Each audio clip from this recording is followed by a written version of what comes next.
Vous regardez Télévision UNICEF. Sabra Seydou est arrivée à la clinique de Kennedy Abobo à Abidjan quelques minutes à peine avant l'accouchement.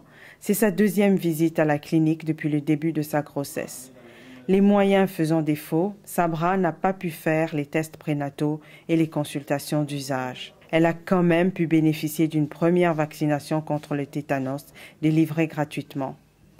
La deuxième dose de vaccination qui l'aurait immunisée, elle et son enfant contre le tétanos, était prévue pour la semaine suivante.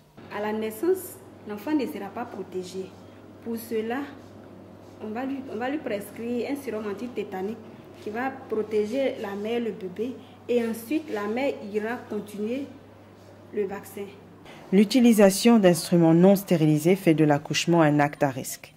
Avec la prévalence des maladies infectieuses et le manque de services de santé adéquats, le taux de mortalité infantile national a atteint 89 pour 1000 naissances vivantes et 810 pour 100 000 naissances vivantes pour le taux de mortalité maternelle.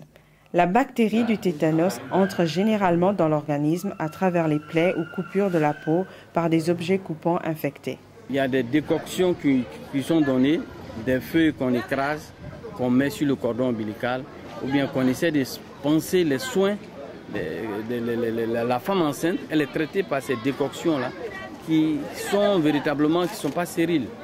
Pour combattre le tétanos, le gouvernement ivoirien, avec l'appui de l'UNICEF et ses partenaires, a organisé une campagne de vaccination en 3 phases dans tout le pays.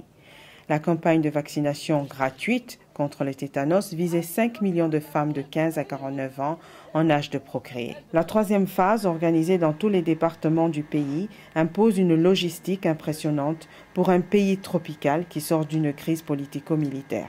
Comme ça, c'est un vaccin liquide.